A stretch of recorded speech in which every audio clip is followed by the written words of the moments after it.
Rais wa Ukraine Volodymyr Zelensky amesema kuwa Rais wa Urusi Vladimir Putin tayari ameanza vita vya tatu vya dunia na kwamba njia pekee ya kumzuia ni kuongeza shinikizo kubwa la kijeshi na kiuchumi dhidi ya Urusi.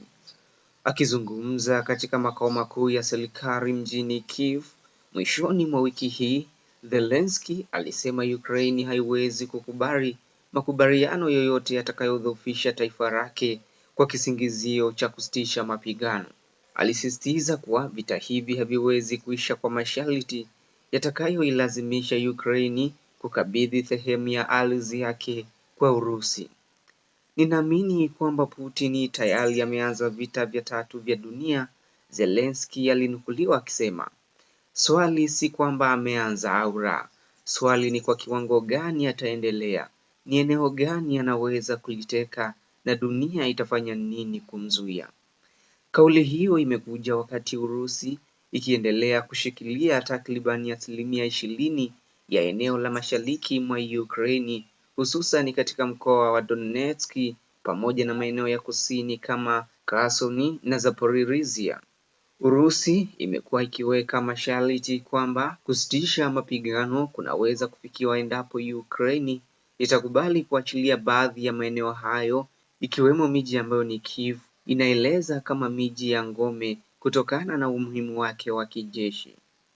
Hata hivyo, Zelensky amesema suala hilo haliwezi kutazamwa kama biashara ya ardhi kwa ajili ya amani.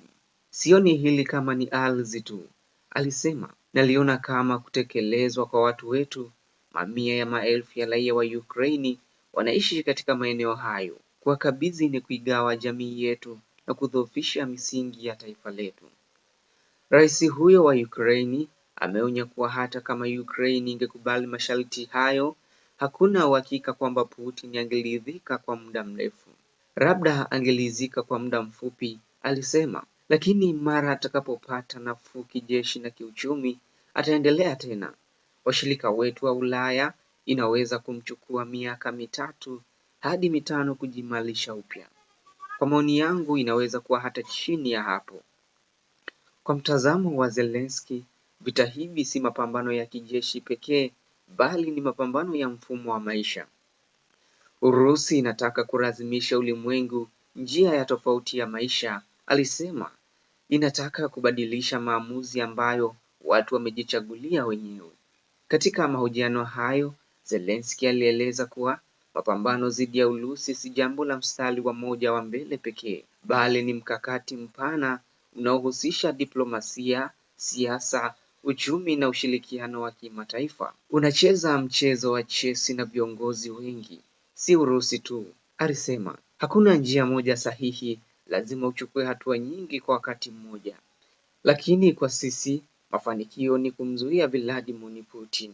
Kauli hizo zinakuja wakati wa vita kati ya Urusi na Ukraine ikiendelea kuingia katika kipindi kipya chenye mvutano mkubwa wa kijeshi na kisiasa, huku jumuiya za kimataifa zikiendelea kujadili namna ya kumaliza mzozo huo. Hadi sasa hakujawa na dalili za wazi kwamba pande mbili ziko karibu kufikia makubaliano ya amani ya kudumu. Zelensky alihitimisha kwa msisitizo kwamba Ukraine haitasalimu amri. Mungu awabariki, tutafanikiwa, alisema kabla ya kumaliza mahojiano yake. Kwa mujibu wa BBC, kauli hizi zinaashiria msimamo mgumu wa Ukraine dhidi ya masharti yoyote ya kusitisha mapigano yatakayohusisha kupoteza sehemu ya ardhi yake. Swali sasa linabaki, je, dunia itaongeza shinikizo la kutosha la kumzuia Putin au mzozo huu utaendelea kuisogeza dunia karibu zaidi na vita pana zaidi ya kimataifa? Endelea kuwa nami kupitia Koplo Media kwa habari moto za ndani na nje. Koplo Media, tunahakiki ukweli kabla ya kukujulisha.